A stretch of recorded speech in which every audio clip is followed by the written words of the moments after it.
Bueno, presidente, muchas gracias por atender esta entrevista. Juan Manuel, muchas gracias, un gusto. Presidente, hablemos un poco de coyuntura.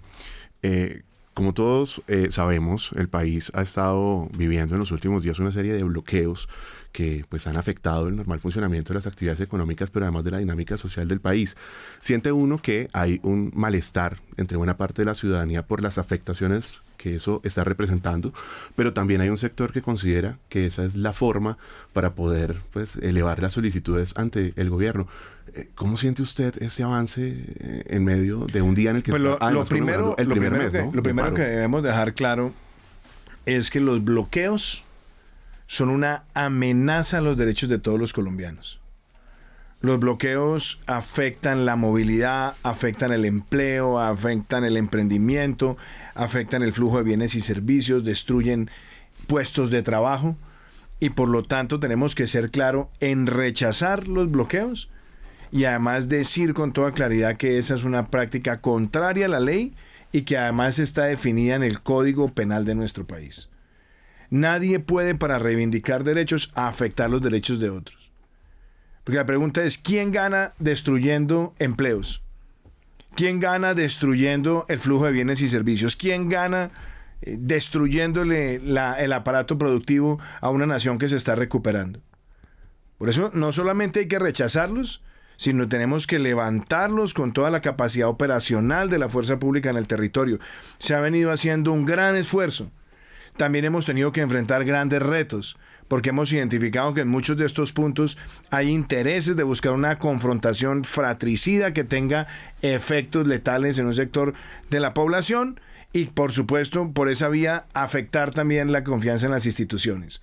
Pero esos bloqueos son un sabotaje a Colombia, un sabotaje a la reactivación, un sabotaje a la vacunación, y por eso la pregunta es, ¿quién puede pensar que esas prácticas generen algún tipo de beneficio? Y tampoco ha sido nunca la manera de ser escuchado por el Estado, y menos por este gobierno, que ha venido teniendo siempre un espíritu dialogante con múltiples sectores, sin tener que ver en la mitad de una conversación la violencia. Por eso los bloqueos no son negociables, se tienen que levantar, y la actitud del Estado tiene que ser cero tolerancia con ese tipo de prácticas. Usted dice los bloqueos son un sabotaje, entre otros, a la vacunación, a la economía. Entonces, ¿quiénes están detrás de los bloqueos? O sea, ¿usted no reconoce que hayan detrás de los bloqueos parte de quienes están en esa protesta? No, es que primero los bloqueos no son protesta pacífica. Eso es muy importante que nosotros lo diferenciemos. La protesta pacífica es una expresión de los ciudadanos que está en la Constitución. Los bloqueos son todo lo contrario. Los bloqueos son una agresión a los derechos de los colombianos. Los bloqueos lo que buscan es generar desesperación, rabia, incertidumbre, afectación. Por eso nosotros tenemos que ser claros en que el deber nuestro, de la fuerza pública, pero también de gobernadores y de alcaldes, de todas las líneas de responsabilidad de orden público, es que los bloqueos se tienen que levantar. Uno puede tener todo el espíritu para escuchar las comunidades. Perfecto, lo hemos tenido siempre. Pero los bloqueos, aunque no se hagan con armas, ni se hagan con una agresión física a nadie, son una agresión a los derechos de todos los colombianos, y por lo tanto nosotros hemos sido claros, no podemos abrir ningún espacio de negociación mientras estén bloqueando los derechos de los colombianos. Los colombianos no pueden ver sus derechos sometidos a una especie de secuestro por estos bloqueos. Y nuestra actitud tiene que ser clara, vehemente, tiene que ser irrestricta de parte de todos. Tenemos un gran despliegue de fuerza pública. Hemos hecho un desbloqueo sustancial en muchos puntos. Hay otros puntos donde hemos tenido más dificultades, justamente porque también hemos visto la incidencia de actores armados. Puntos donde hay identificación de que hay armas adentro y por lo tanto la manera en la que se actúa tiene que guardar no solamente la prudencia, sino también la contundencia operacional y la protección a los terceros. Hay dos caras que uno siente en medio de esta protesta, insisto, a un mes de iniciado este paro nacional. Por un lado, excesos de la fuerza pública, que hemos registrado incluso desde Blue Radio, desde Caracol Televisión, pero por el otro lado hemos encontrado también videos como el que se presentó ayer, donde 10 miembros del SMAT se encontraban de civil y también fueron golpeados por un grupo de personas. ¿cómo manejar ese contraste? Bueno, Porque es que tenemos un enfrentamiento que crece todos los días. Es que yo creo que eso es también importante diferenciarlo. Una cosa es la protesta pacífica. Nadie que esté actuando pacíficamente va a tener confrontación con nadie. Entonces, por eso se separa ese tema. Segundo, nosotros hemos visto agresiones a centenares de miembros de la fuerza pública. Hemos visto vándalos, hemos visto actos de terrorismo de baja intensidad, hemos visto destrucción de infraestructura pública, buscando ¿qué? Generar caos. Y por supuesto, nosotros hemos visto una fuerza pública comprometida con la defensa de los derechos de todos los colombianos. Pero también cuando se presenta una actuación por parte de alguno de sus miembros contraria a la ley, también nosotros hemos sido los primeros en decir que hay cero tolerancia, que se debe investigar y se debe sancionar.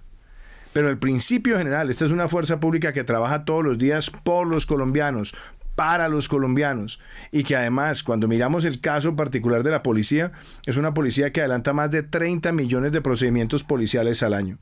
¿Que se pueden presentar circunstancias de abuso? Sí, se pueden presentar y se han presentado, pero se investigan y se sancionan. Entonces, por eso no se puede ni generalizar ni estigmatizar. La fuerza pública está para defender los derechos de los colombianos y siempre ha tenido esa mística. Y frente al caso que usted me menciona, ayer estábamos viendo un grupo de policías que estaba de civil y que iba a ir a comprar unos víveres para ellos. Y fueron atacados, fueron además torturados, ellos estaban desarmados y a los bandidos que están detrás de esos hechos los vamos a capturar. En eso que no haya duda alguna. Están identificados y vamos con la fiscalía, con la policía detrás de ellos. Esos son actos que no pueden ser permitidos y que además constituyen un delito y se le va a dar el tratamiento de secuestro y se le va a aplicar la sanción que corresponde al delito de secuestro. Y en el caso de los excesos de la fuerza pública, también hemos sido muy claros. Yo por eso soy siempre muy preciso en el lenguaje. Excesos de la fuerza pública no es la forma de abordar, es excesos que puedan tener miembros de la fuerza pública. Claro, no hay que generalizar. Porque no, así como no se puede ni generalizar ni estigmatizar, hay que ser muy claro que la propia institución policial ya tiene más de 80 investigaciones en curso. Investigaciones que además han pasado por la Inspección General. Muchos ya están también en la Justicia Penal Militar. Otros están siendo investigados por la Fiscalía y también por la Procuraduría. La Policía de Colombia es una policía que todos los días abraza el sentir y el cumplir de los derechos humanos, pero además es una policía que en sus actuaciones, cuando alguien de alguno de sus miembros excede el honor que está representando, la misma institución tiene los mecanismos de depuración. Presidente, usted habla de el caos que se está generando.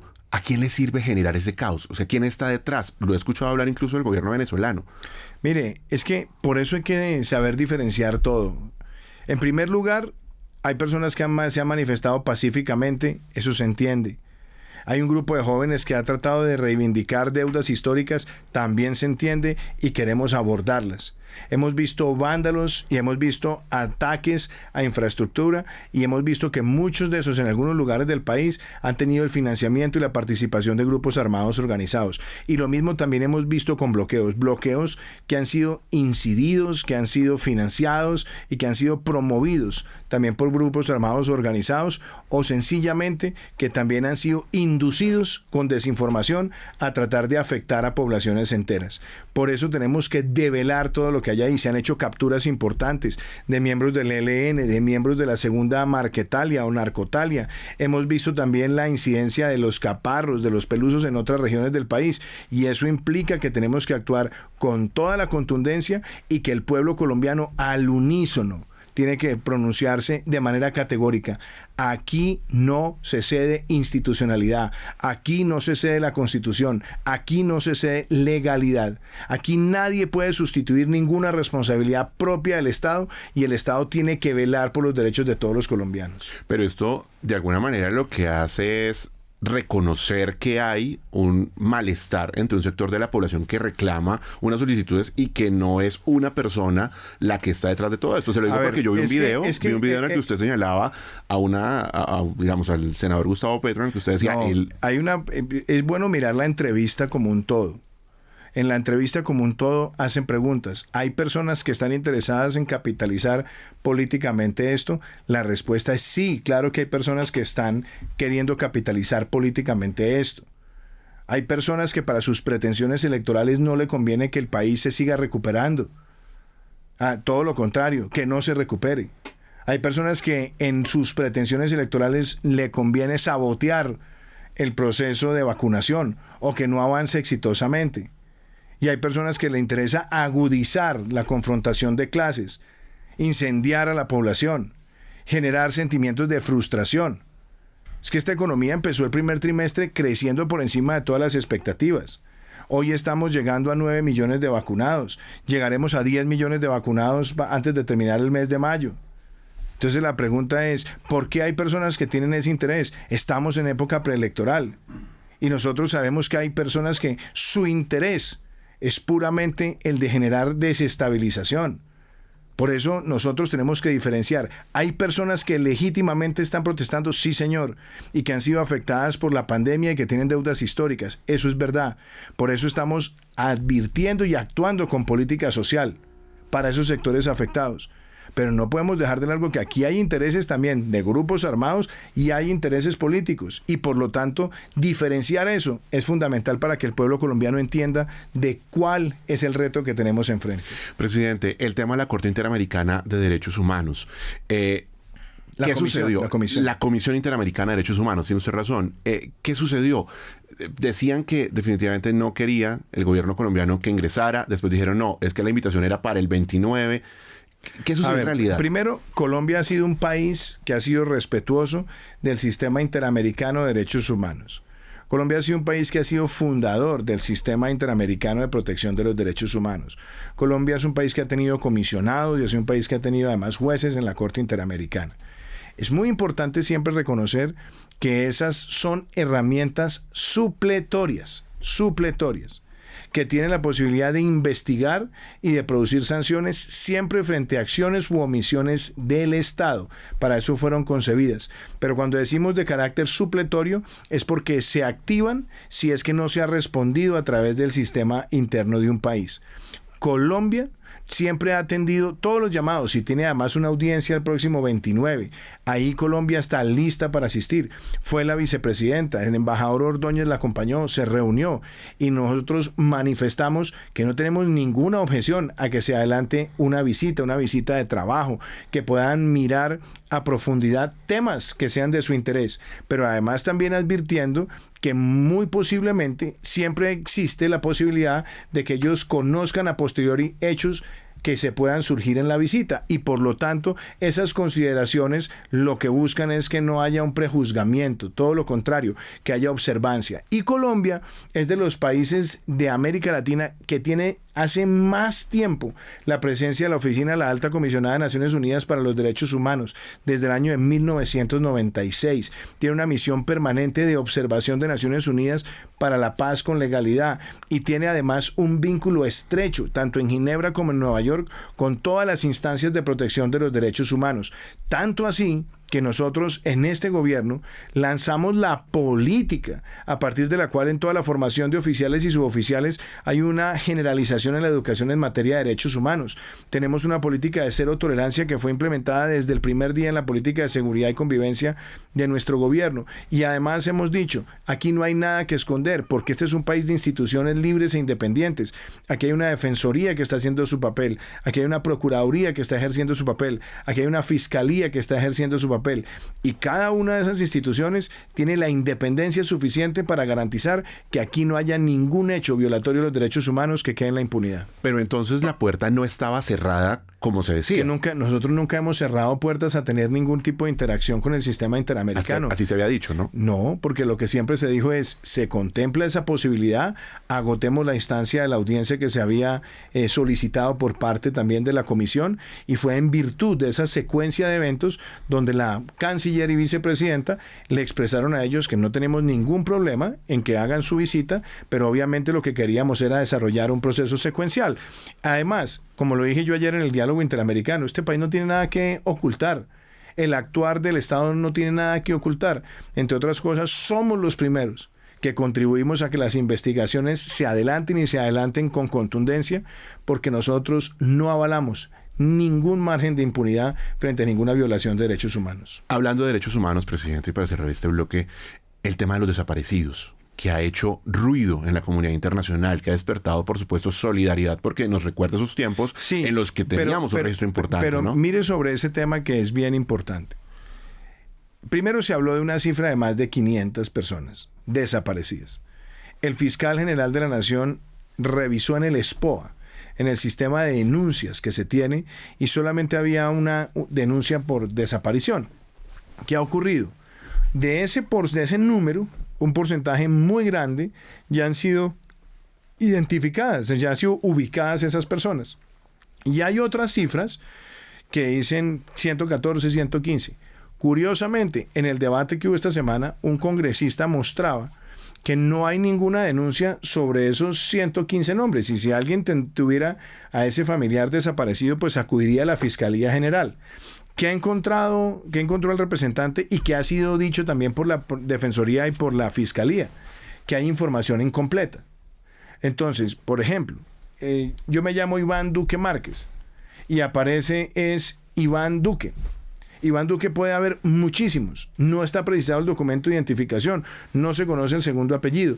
Y por eso la Defensoría también ha dicho, hay información incompleta, por lo tanto no se puede concluir que hay un hecho de desaparición. Pero aunque uno asumiera que lo hubiera, pues esos hechos de desaparición deberían también guardar una denuncia a través del canal institucional que es la Fiscalía General de la Nación. Si es que hay una madre que ha perdido el hijo, o un padre que ha perdido el hijo, o una esposa que ha perdido a su esposo. Por eso es muy importante que ese cotejo de información sea lo suficientemente riguroso y que sobre todo se tenga precisión en la información para que no se hable de un hecho generalizado de desaparición cuando hasta ahora hay una o dos denuncias registradas en el SPOA. Ah, es a ese nivel, una o dos denuncias.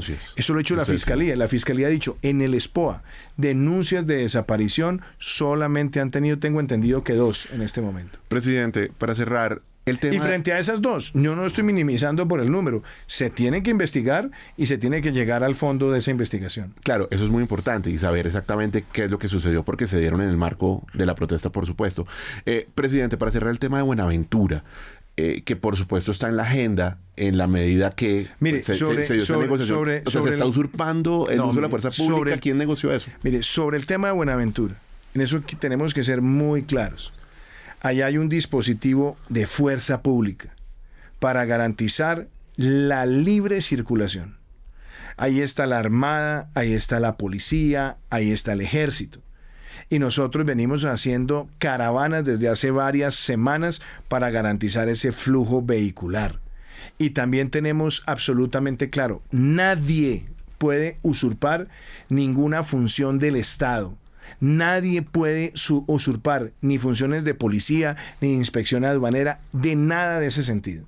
Y yo he sido muy categórico que en el gobierno nacional nosotros no avalamos ninguna medida que atente contra los principios de la libertad económica que están regulados donde hay entidades con sus responsabilidades. Y por eso además el señor ministro del Interior se expresó esta mañana con instrucciones muy claras, que ahí no hay ninguna autorización de parte mía a que se sustituya ninguna responsabilidad.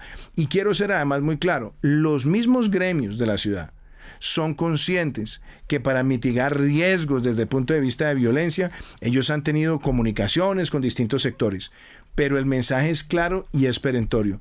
Nosotros no vamos nunca a negociar sobre la base de bloqueos y sobre la base de alteraciones a los derechos de los colombianos. Pero en esa negociación que se dio anoche había presencia del gobierno nacional. Quiero decir, ¿eso es un retroceso frente a la negociación de ayer? Mire, vuelvo y le soy claro. Hay sectores económicos de la ciudad que venían desarrollando esas conversaciones para minimizar eventos de violencia. Okay. La responsabilidad nuestra, y por eso le dije al ministro del Interior, ahí no hay ninguna autorización de parte mía para que se sustituya ninguna responsabilidad que le quepa al Estado, ni ninguna que le quepa a la fuerza pública.